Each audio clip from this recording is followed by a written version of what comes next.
So today we're making this fantastic tofu fry. It's very reminiscent of fish fry, the rawa fry fish kind of thing. So, but without killing any animals. So let's get started.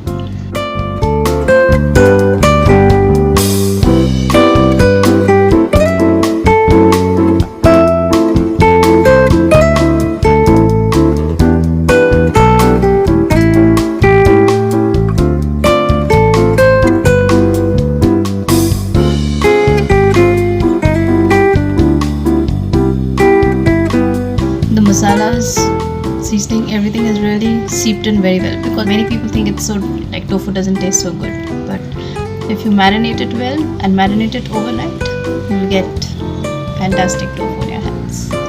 So try it out.